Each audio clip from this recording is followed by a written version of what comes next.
Good morning, Multiverse. This is the Multiverse Fundraiser. Welcome to day 3 of our awesome programming.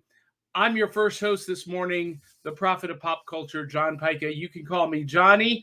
And this is what the Multiverse Fundraiser is all about. The Multiverse Fundraiser is a benefit for Oscar-nominated actress Valerie Perrine.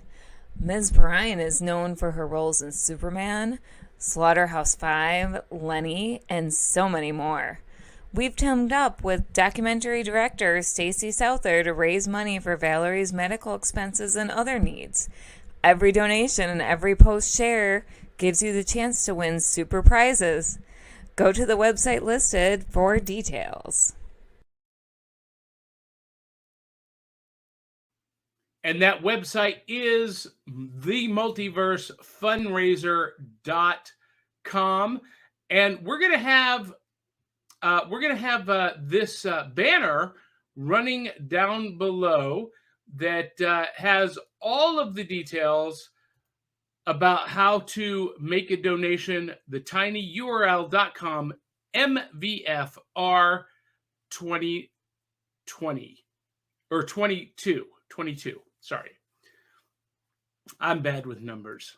All right, so let's get this kicked off. Our very first panel this morning is New Comic Readers Advice.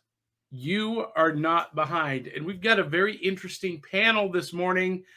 Joining me is the one, the only, the man, the myth, the legend, the host of, and I quote, and It's Nerd Culture, the one, the only, Ryan Permison. Good morning, Ryan. Good morning, good sir. Thank you for having me. This should be a lot of fun. Yeah, so tell the viewing audience who you are and why they should listen to you.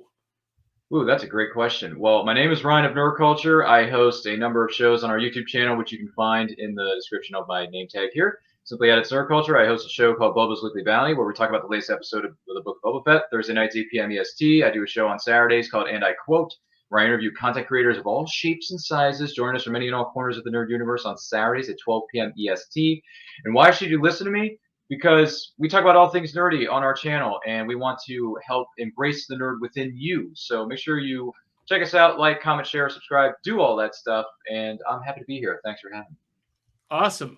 And as I mentioned before, my name is John Pyka. I am the prophet of pop culture, artist, author, podcaster, the host of Back of the Cereal Box, which is hosting this fundraiser. And so I've been reading comics, Ryan, since I was maybe 6 or 7 years old. My first comic book that I remember was Iron Man number 100. And it was my grandmother who bought that for me. But I started buying comics with my own money, starting with Avengers issue 222. To give you an idea how long ago that's been, they are now at issue 750.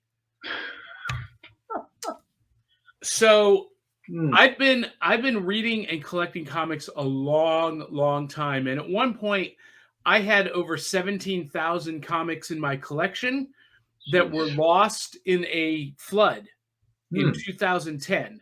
And now I'm probably up to maybe only 7,000 since then. So rebuilding that collection. How long have you been reading comics? And when did you get started, Ryan? Gee whiz, that's a lot of comics there, John. But even so, I got started in the year of our Lord 2017 AD. My friends finally convinced me to go to a comic book store with them, and I went in there, and it was during Batman Day in September of 2017. So it was in the month of September, towards the middle part of September. Went into a local comic shop, and I finally, bit the bullet, went in there, and the person who was there was at Third Eye Comics in Annapolis, Maryland. Shout out to those wonderful people over there.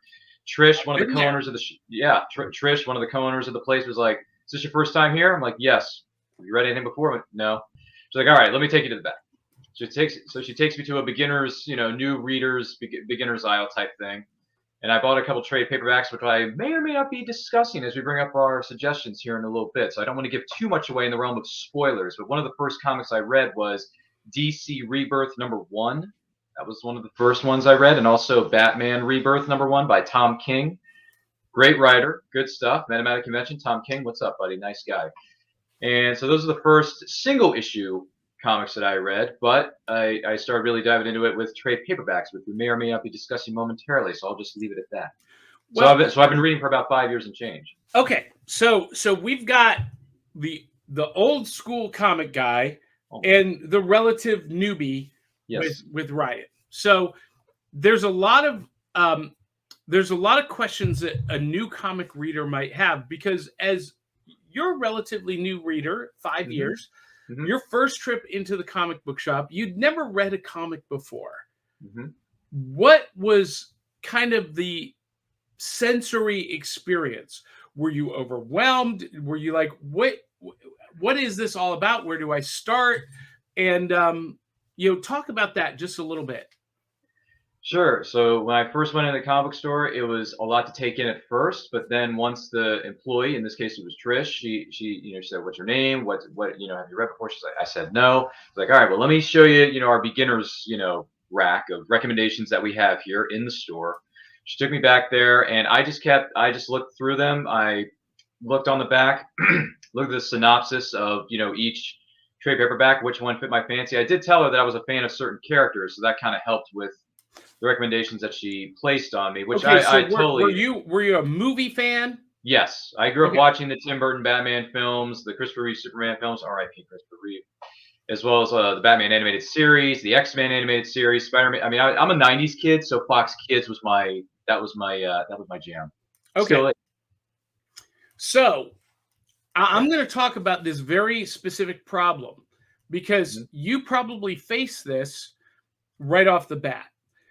Having come from a fan of the movie and TV properties, being introduced to comics for the first time, and one of the big problems that a lot of movie and TV fans have is that they pick up the corresponding comic title of their favorite character and they start flipping through, and the characters don't seem to resemble anything they saw on screen.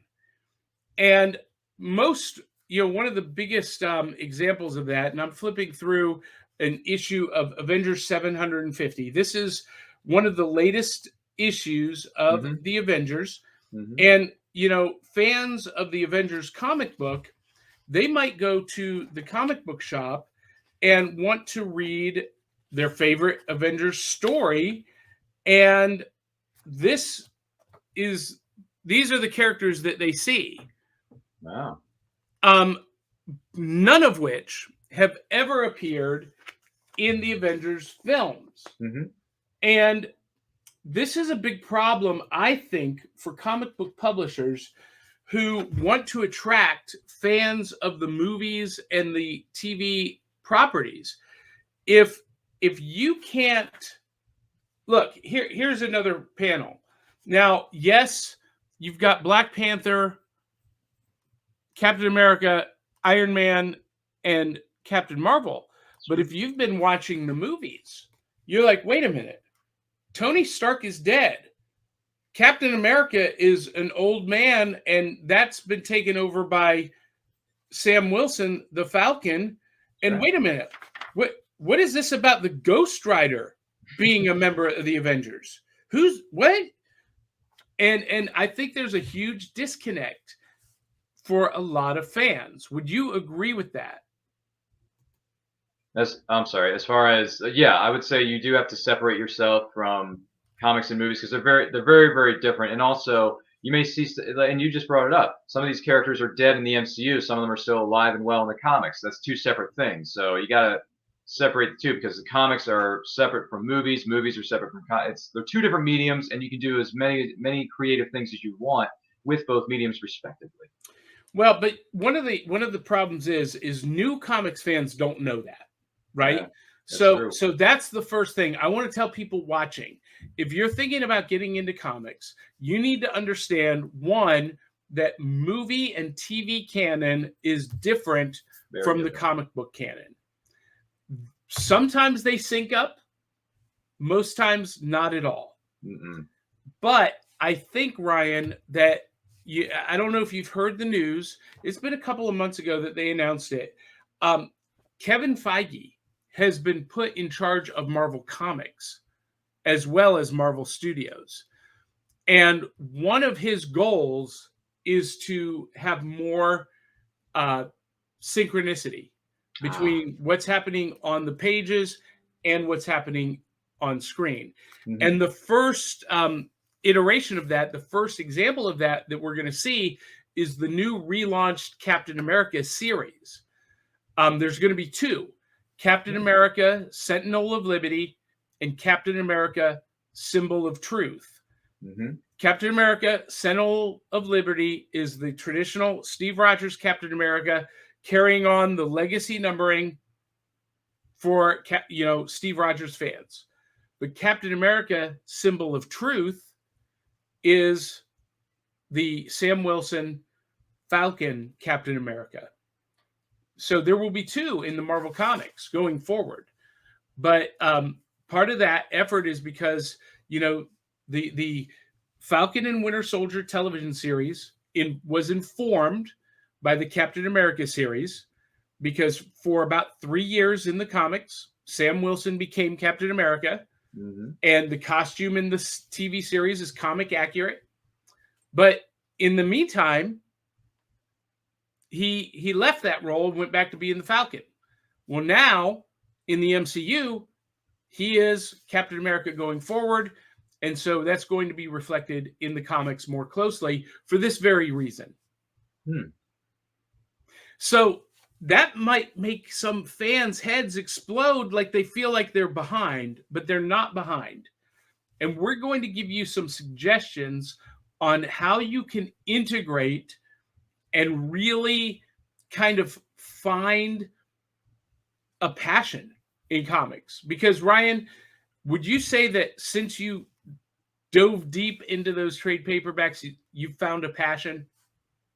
I would say so. Yeah, the more trade paperbacks I read, the more I enjoy reading these different stories about these different characters from these different writers and artists, because the artwork in a lot of these trade paperbacks, or just single issue comics respectively, mind-boggling. Such good artwork. I mean, even if I haven't read that comic, even the cover of a comic is so mesmerizing. You think to yourself, I need to put that somewhere, and I need to put it on my wall, or just keep it in my collection just like you Google at it, because it's just such a ridiculously good-looking cover. But yeah, it all depends on what you're looking for. So if someone just wanted your list of top 5 suggestions to get started, what would you recommend? Excellent. This is a great question. So when I went to a comic store, Trish introduced me to some trade paperbacks, and I thank her for this, because these are actually some of my favorites. The first one I would want to bring up to them is specifically, it's from the DC universe. It's by my favorite comic writer, my favorite comic artist. So I'm just going to start off with the WrestleMania of all trade paperbacks, the World Series of paperbacks. This is the Stanley Cup of trade paperbacks. It is DC's Kingdom Come by Mark Waid and Alex freaking Ross, who is a boss. This story is so good. Now, Kingdom Come, just to give you a little bit of an idea.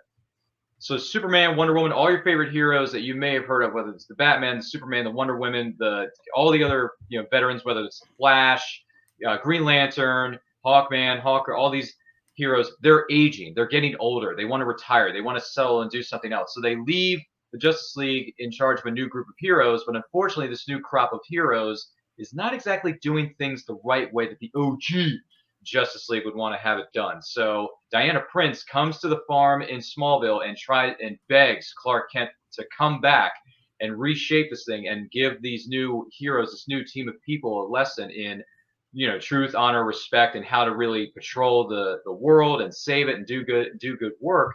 But it's going to come with its fair share of battles. It's going to come with its fair share of obstacles. So you see an older Superman, you see an older Wonder Woman, you see an older Batman. These people are just grizzled, brooding, they're tired, they're beat up, they're retired, they don't want to do this anymore, but they have to reluctantly come back into the fight. But will they or won't they?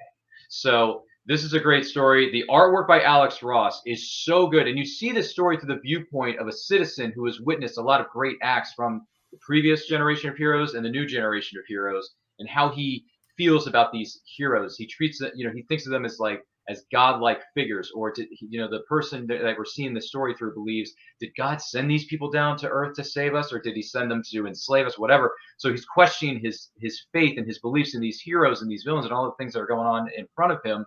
So you see this story in a way through the point of view of a citizen who's witnessed a lot of this stuff in his life. So whatever age you are, whether you're 80 or 10, this is one heck of a story. So I would strongly recommend that you pick this up. You're going to like the way you look after reading this graphic novel, I guarantee it. And it's Mark Waid and Alex Ross, two of the best in the game, probably two of the best in history. If I had my Mount Rushmore, I'd probably put them on the first two spots on my Mount Rushmore. So there you go. DC's Kingdom Come, look it up. So speaking of Mark Waid, Waid is a phenomenal writer. Love him. And, Kingdom Come, it is a good story. I don't know that I would call it the Grand Slam or the World Series of graphic novels, but it's good. Yeah, all good. But for those of you who are looking to get into Marvel Comics, and Marvel Comics has, and DC Comics both have over 80 years of history and continuity that you have to kind of delve into. Well, Mark Waid created this book, The History of the Marvel Universe. It's a big book. It's actually a vinyl cover. But what he did was he took 80 years of history and wrote one narrative storyline from beginning to close to the end. They'll probably have to do a volume 2 in maybe 20 years or so. But this is it's all of the history of the Marvel Universe in one continuous story, chronological order. And this is a great place to start for Marvel Comics fans, because this is going to highlight all of the major storylines over the last 80 years. It's going to give you a flavor, a taste. And each story presents a jumping off point. And as Ryan mentioned, a lot of these publishers, all of the publishers, put out trade paperbacks. And they collect the entire run of a story in one edition. For DC, it's DC Showcase. For Marvel, it's Marvel's Epic Collections. Or sometimes and the Epic Collections are like, and the showcases are like the biggest key stories for that specific character or character. And then you can get even deeper with individual trade paperbacks, like Ryan just mentioned with Kingdom Come, or one of the other ones, Ryan, like what is one of your other top 5? Great question.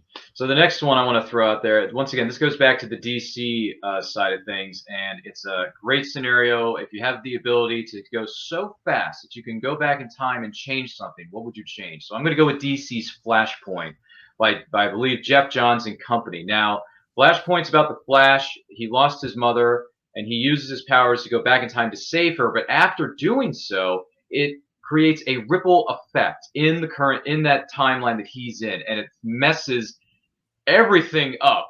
So Barry has to figure out a way, what exactly went wrong? How do I fix this? What do I have to do to make sure that certain things don't transpire, certain things do happen, certain things don't? You see, in this Flashpoint timeline, you see a different Batman, you see a different side of Wonder Woman, you see a different side of Aquaman, you see a different Joker. Hello, a different Joker. I don't want to give away who the new Joker is in this scenario, because it's just so cuckoo for Cocoa Puffs that you got to read this thing. Otherwise, you're not going to believe a word I'm saying. So DC's Flashpoint, good one. Jeff Johns, good coloring, good illustrations, great. I think some really good dialogue, some deep themes about loss. How do you deal with a loss? How do you get over it? Do you want to go back and change it? Or how do you move your life forward? Those kinds of questions are posed during the course of the story with Barry Allen's character of the Flash. So this is another one I gotta recommend. I like DC's Flashpoint. It's one of my favorites, and Jeff Johns, he does some good stuff. So check out Flashpoint when you get a chance. It's got some good surprises in there too.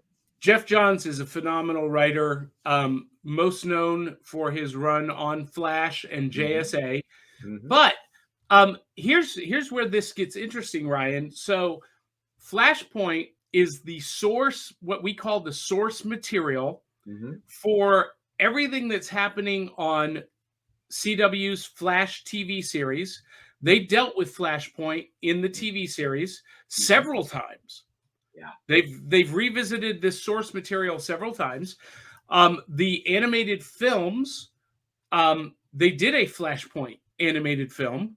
Oh yeah, and the Doomsday War, I think it's called. Armageddon War. So I have it on video behind me.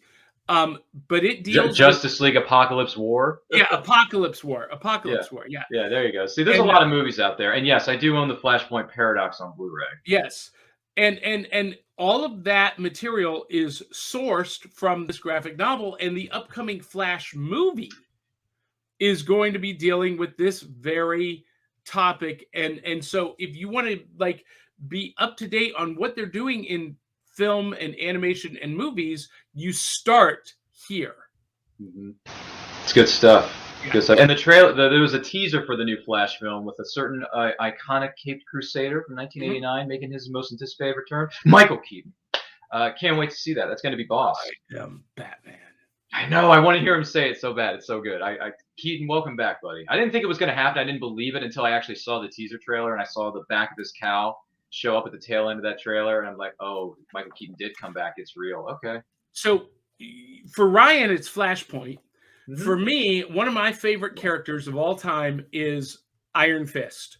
Ooh. And I actually am one of the people who loved the Netflix Iron Fist series. Hot take. I really did, because I am a fan of the character. I've read the source material, but in particular, I've read The Immortal Iron Fist, which is basically the stories that they based the TV series off of. Interesting cover. Oh, it's a fantastic cover. Written by Matt Fraction, who's and Ed Brubaker. I like Brubaker. Amazing writers. I like Brubaker. And various artists. But this is a massive edition, too. It's kind of a big one. Yeah, so it collects the Immortal Iron Fist number 1 through 16. Oof. Their annual number 1. Immortal Iron Fist, Orson Rand, and Green Mist of Death, number 1. And then Immortal Iron Fist, The Origin of Danny Rand, number 1. And Civil War, Choosing Sides, number 1. So this is massive. That's heavy. Lots of story, but all of the concepts that they pulled for the TV show are right here. And so things that you're going, what? That doesn't make a whole lot of sense. What? Huh? If you had read the source material, you're like, oh, I get that. Oh, what an awesome reference. What a great nod to the original material. It gives you a richer experience when you're watching the movies that these stories are based off of. Might have to add that to my list. Yeah.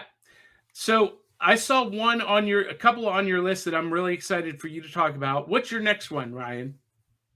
Sure. So the next one I want to bring up is something that now, granted, I grew up on the Christopher Reeve and the Batman film, all that stuff, but you can't really. I like that stuff, but you got to go back and see what certain characters were like in the past. You got to go way back.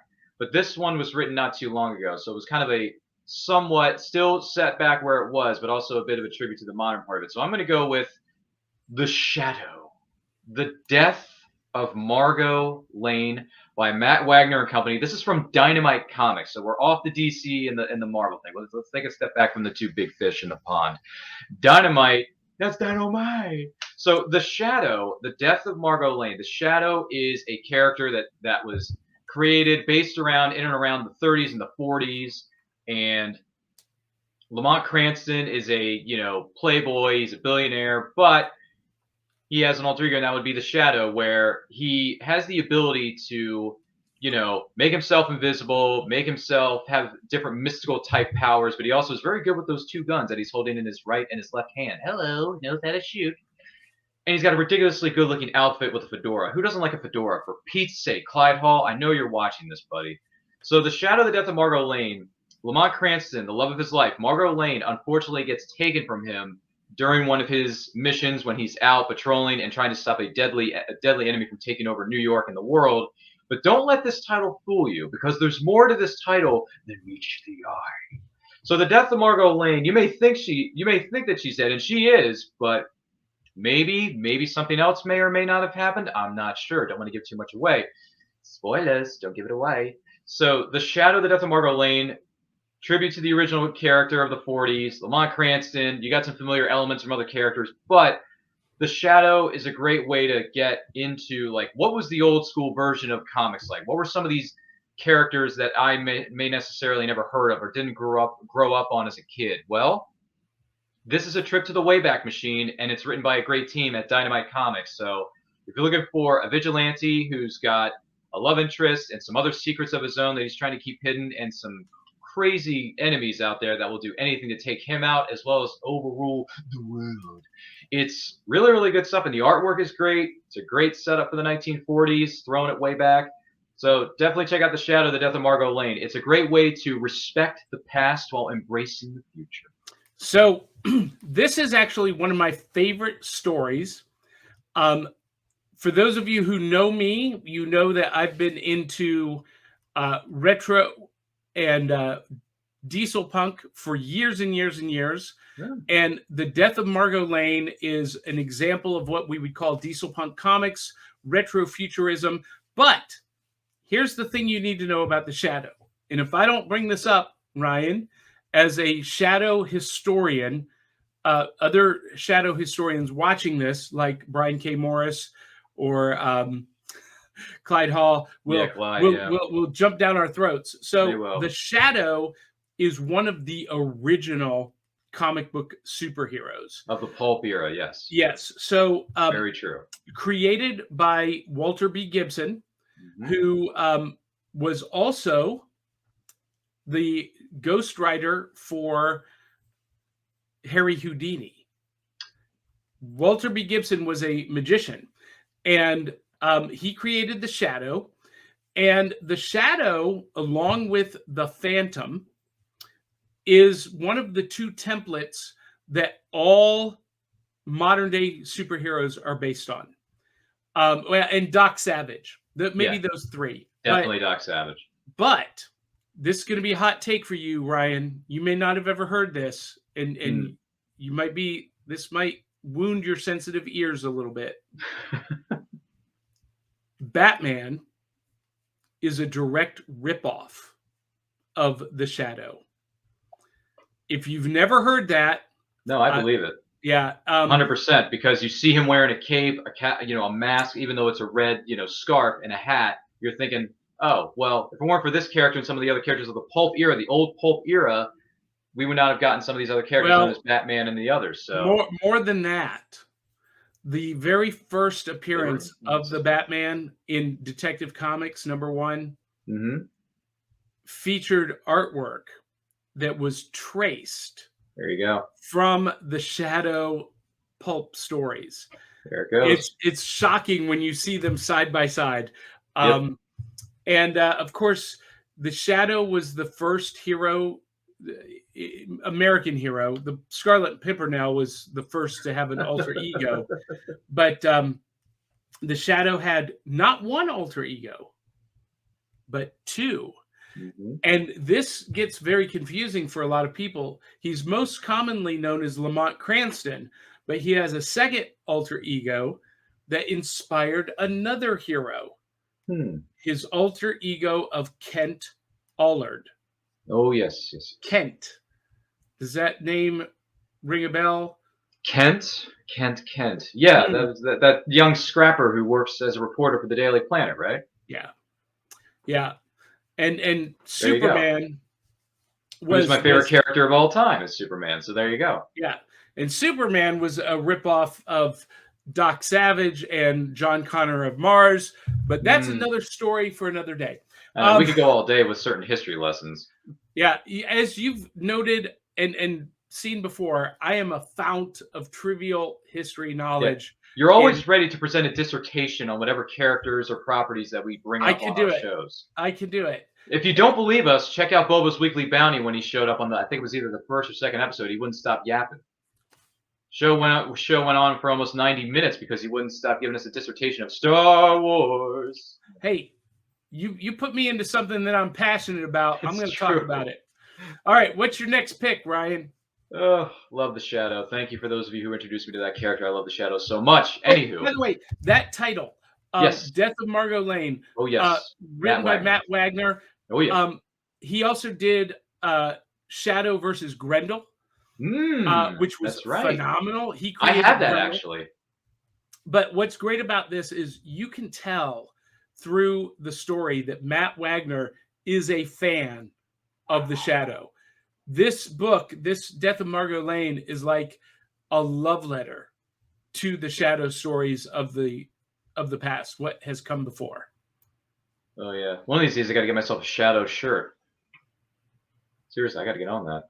But anywho, so the next recommendation that I want to place out there, if you don't mind, is something that, once again, is a little bit off the beaten path. But then again, if you grew up in the 90s, like myself, you would realize that there was one thing that echoed in the hearts and minds of every child who grew up in the 90s, and that is, go, go, Power Rangers. So I'm going to bring up Boom Comics, Mighty Morphin Power Rangers, specifically the storyline titled Shattered Grid. Now, Shattered Grid is a universe-based storyline where what if Tommy Oliver stayed evil as the Green Ranger and didn't stop being evil? Like, he was just full-on evil.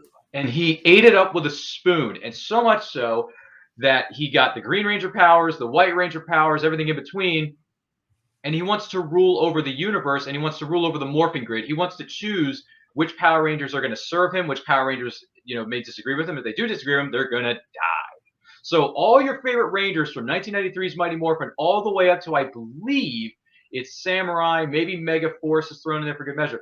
They are all involved in this storyline. So whether you grew up in the 90s, late 90s, early 2000s, you're going to see a lot of your favorite Power Ranger veteran characters in this series. Now, granted, this Shattered Grid storyline does take place during a run of the Mighty Morphin Power Rangers series from Boom Comics, from the writers over there, if I'm reading this right. Yeah, Kyle Higgins and company.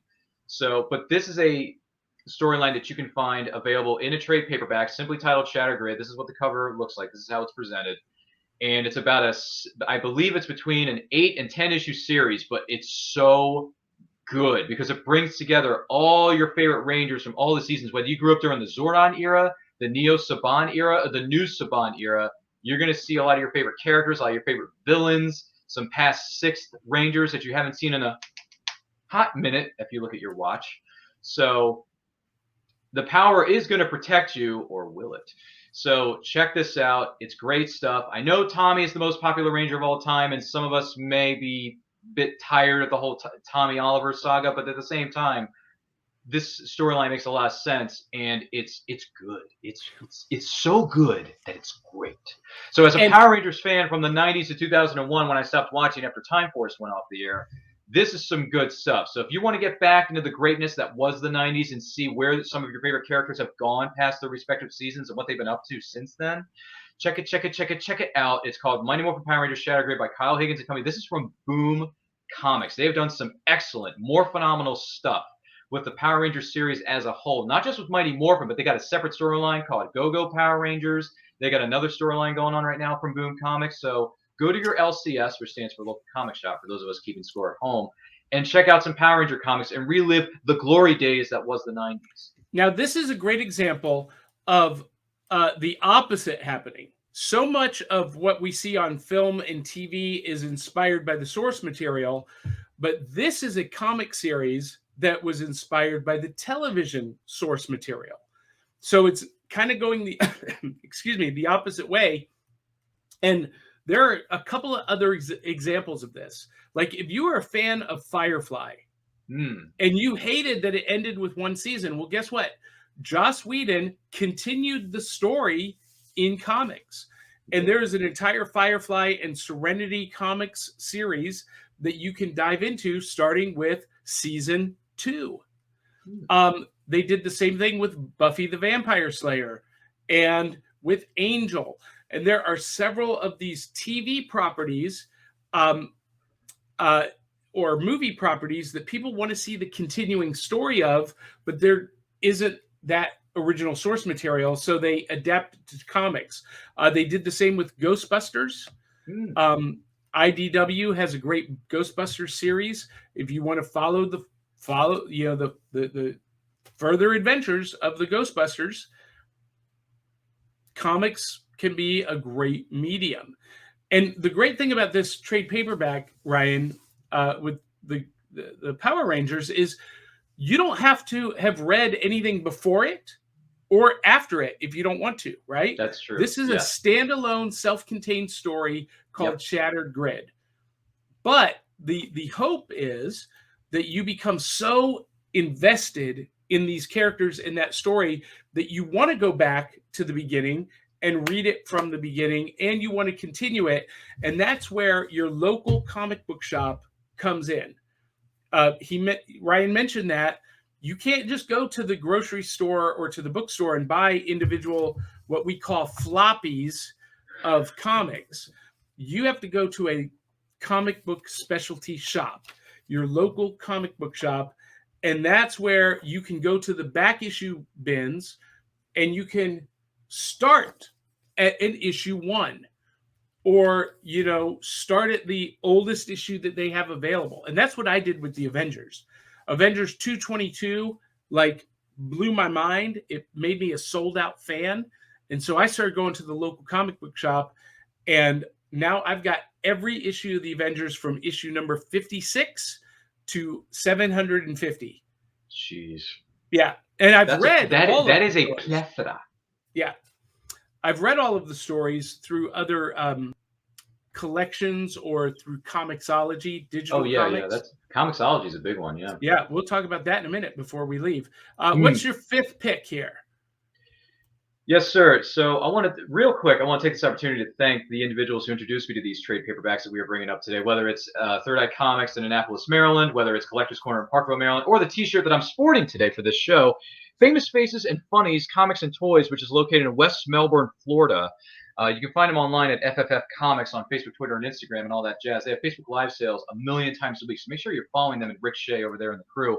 So the next recommendation I want to bring up was presented to me through the wonderful staff over there at Famous Faces and Funnies, and we're going to go back to one of the bigger fish in the pond here, and this is from the Marvel Universe. This is called Marvels, and once again, this brings up a name we mentioned earlier, Alex Ross. The cream of the crop, yeah, he's the best ever.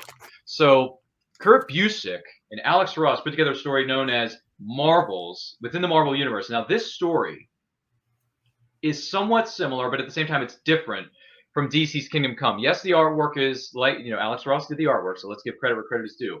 But this story is about a young man who is trying to be a reporter. He's a photographer, and he's trying to get a job with the newspapers and all that stuff. So in a way, the way he does this is by seeking out where the heroes and villains are fighting. Where are they battling? What exactly is going on in New York City or other parts of New York State or outside of the state of New York, I believe it is.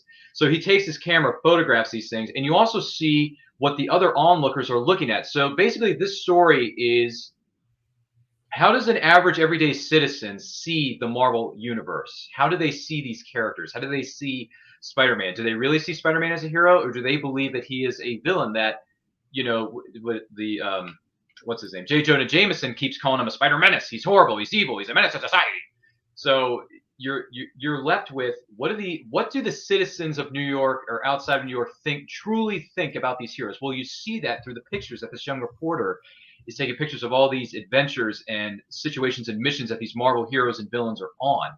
So once again, it makes you question, why do I like these characters? Why do I believe in Spider-Man? Why do I believe in Doctor Strange? Why am I such a fan of Iron Man? Is he really a good person, or is he not such a good person? Like, what exactly is going on necessarily behind closed doors, or what goes on behind the scenes?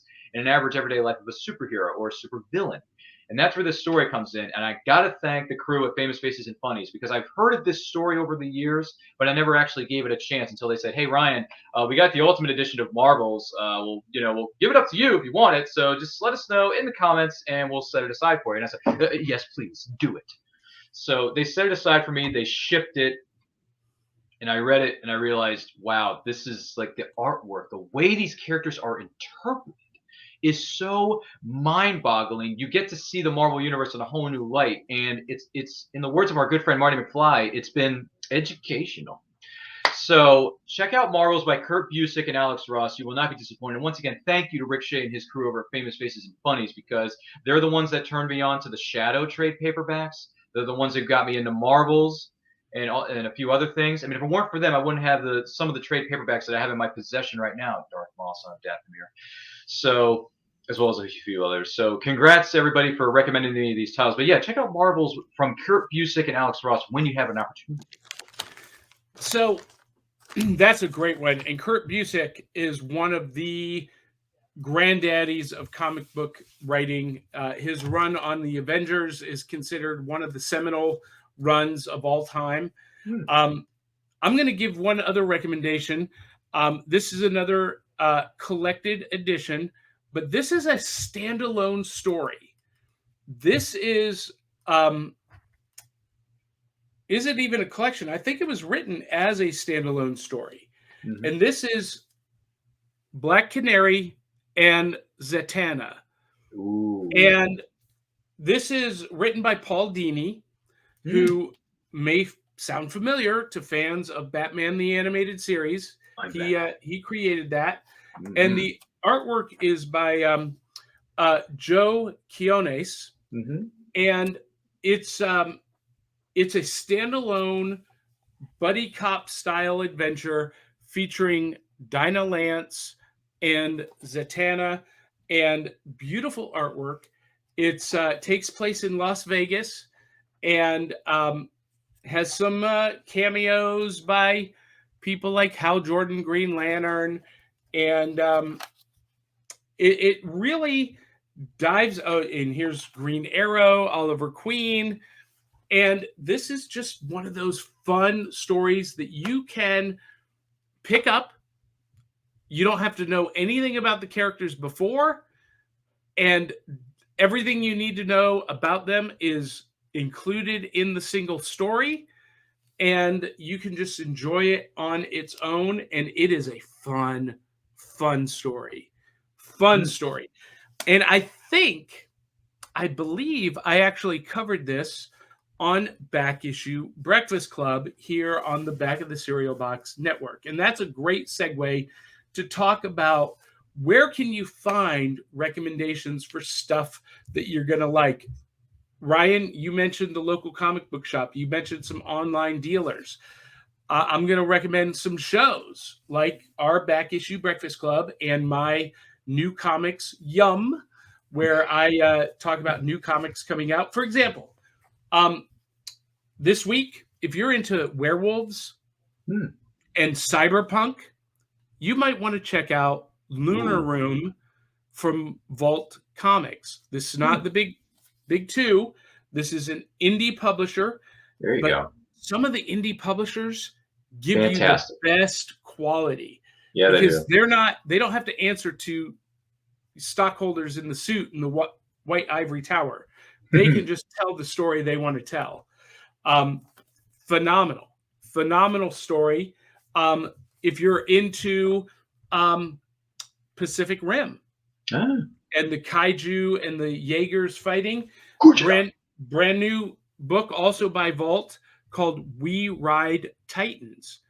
Whoa. And this is basically, what happens when a family has been in charge of the Jaeger program, but one of the pilots becomes incapacitated because of an alcohol problem, and the only person who can take his place is an estranged daughter in the family.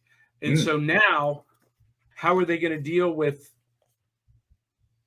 mending that relationship and dealing with the fallout? So that's the kind of stuff that we cover on our shows. And there are other shows like Comic Book Spectrum on the Rising Tide Network. They do the same Thursday thing. nights, 7 p.m. EST. Yeah. And those shows can introduce you to stuff that you wouldn't maybe be exposed to normally. So your local comic book shop, they'll recommend stuff. We'll recommend stuff. And if there's something specific you want to see us cover, let us know. We'll do it. We absolutely will do it. I'm looking for a reason to read new comics every week. Wednesday is like my birthday. And if you're into supernatural time travel with real historic figures trying to redeem their lives and move into heaven, The Heathens is a great, great book from Aftershock Comics. Oh. And it's got this beautiful watercolor type. Anyway, so we will recommend stuff to you. Your local comic book shop. Don't worry about being judged either. Did you feel like you were being judged, Ryan, when you went into that first time? Oh, at Third Eye Comics in Annapolis, Maryland? Heavens no. Trish said to me, you're new. We'll recommend some stuff. What kind of characters do you like? I said, well, I'm a Superman fan. I like Batman. I like Spider-Man and X-Men. And she says to me, we hear some stuff that we recommend, but you go ahead, you look over there, see if you like it, see if anything sticks out to you. And if you have any questions, just let us know. I'm more than happy to help. And I said to her, thanks. Appreciate it. Because this is in the words of our good friend Scott Weinger's character from Aladdin, it's a whole new world. So it's a whole new world for me, and I've been a part of it for almost 5 years. This year in September will be my 5-year anniversary. Maybe I should throw a party. So, with that being said, yeah, I'm into it now. I like comics a lot, and I tune into these Facebook Live sales all the time because I know they're gonna throw stuff out that I may want to snack on. And Famous Faces and Funnies is very good at taking all my freaking money. Rick Shea, I blame you for this, man. I know you're watching, and if you're not, I'm gonna share this video with you later. So. It's awesome sauce. I mean, just the other week, I got the collected editions, the color versions of Teenage Mutant Ninja Turtles. The original run of Ninja Turtles, the remastered the color versions, and I got those from Famous Faces and Funnies because I asked them, "You got any TMNT you would recommend?" Because I grew up in the '90s, I like Turtles, and they say to me, "Yeah, we have the colored versions, volumes 1 and 2. If you want those, we'll sell it to you at a good deal." And I'm like, "Cowabunga, let's do it." Anyway, Crayley's in the chat. What is she saying now? She's saying you are not behind. I cannot stress this enough. No one could ever read all of the MCU or DC content that's been published to date. You start where you are. Amen. And that is true. So true. What I love about what a lot of publishers are doing, a lot of old fans complain about this, but they'll often start over with a new number one. Ugh. Now, I know all the time. Yeah, there's some controversy about that, but they do it all the time. One of the things Marvel does, though, is they might start with a new number one, but they keep what they call the legacy numbering. So this is issue 50 of the Avengers, but the legacy number is 750. Oh, so there's a bit of context there, so you understand what you're getting into. Yeah, but what a new number one does is it provides you with a jumping on point for a brand new story. It's true. So you don't have to, be intimidated. Oh my God, 750 issues? That's a lot. That's a lot. It's a many. But you can start there, and a lot of publishers are doing what they call limited series, and they will put on the cover issue 1 of 5, and they'll give it a title. The story like Shattered Grid, or like Hellboy, The Hidden Land. I just reviewed that last week for Back Issue Breakfast Club. It's 6 issues. The Hidden Land. It was a set run, and they've collected it into one edition. So you can go buy the floppies, which I recommend you do anyway. I'm going to recommend that you go to your local comic book shop and you buy the floppies every week, because here's why, Brian. If people don't buy the individual issues, you never get the collected editions, the trade paperbacks that people love so much. Yeah, because I remember going out and getting issues number 1 through 6 when the Justice League did a crossover with the Mighty Morphin Power Rangers. Once again, that came from Boom Comics. There's a collected edition and a hardcover, but there's also variant covers that they came out with. Like Wonder Woman was on a cover with the Red Ranger, the Black Ranger was on a cover with Green Lantern. I'm thinking to myself, that's awesome. I want that in my collection now. And I actually did end up getting it. Bless those local comic shops' hearts. So yeah, you got a good point. I'm more of a fan of the paperbacks, but at the same time, I do respect the OGs and the floppies and all that jazz. I mean, Cindy Keptis came out with a new comic series for Animal Eye. Issue number 1 is out. I got the floppy of that. Why? Because it's cool looking and it's a collector's item. Hello, Cindy Kep. Go to ckoepp.com for more details on that. And something I didn't get a chance to clarify a moment ago, John, if you don't mind me bringing this up real quick. Go ahead. Is that Marvels is also a standalone story. So you don't have to read anything else that came before or after Marvels by Kurt Busiek and Alex Ross, respectively. You can just jump in it immediately, in the words of Chris Pratt, right now. So that's one thing. But yeah, no, local comic shops are a great place to start. Also, if you want to hit me up on Facebook or hit any of us up on social media, we'll give you some titles. I may not be the smartest person in the room because John kind of is. So I'll leave that to him. But also another podcast we're going to want to check this. It just debuted a few weeks ago. Comics Unlimited by Ted Davies and Glenn B. Fleming on TedDaviesArtistry.com. Check it out. See, the plug machine is rolling like crazy. That just started, and great place to ask questions, get recommendations, and also Comic Book Spectrum. Granted, it's with 4 guys who like to talk for like 4 hours at a time. But if you watch that show and ask them questions in the comments, they will answer your question. Just last week, I asked them, for someone who's new to the universe that's Jack Kirby, where would I start? And they gave me like 3 or 4, 5, 6 different recommendations. And then finally, someone just dropped the hammer by saying, you know what? Google Jack Kirby's work, look at what characters you're a fan of, and then just start with the ones that you already know of and go from there. Because I would tell you Captain America. And I like Captain America. Because his Captain America is my favorite. Oh, but other people will tell you the Eternals or the Inhumans or the New Gods. Yeah. New Gods, yeah. Big Fish. Yep. So for those of you who are just now tuning in, we are wrapping up our panel on new comics readers, Youre Not Behind, and giving some advice and recommendations for brand new comic readers. One of the last things that we want to mention is if you like a character from a movie, and you want to dive into the comics version, another resource for you can be Facebook groups or, social media groups. And you got to be careful about this because there is a lot of toxicity on Facebook. A lot of old school fans that are like, well, if you had read the comics in the beginning, you would know what's going on. And sometimes I've been like, get off my lawn, even me. But here's the deal. If you ask the right question, and here's the right question. Hey, I really loved we'll use the Eternals. Sure. I really loved the Eternals movie. I want to read the comics, but I don't know where to begin. Then someone like me could say, well, the movie is based on the classic run by Jack Kirby. You can buy it in a collected omnibus edition at a local comic book shop. But there's also a great standalone story by Neil Gaiman. Ooh. And you can check that out and read that as well. And those 2 books combined kind of give you everything you need as an Eternals fan.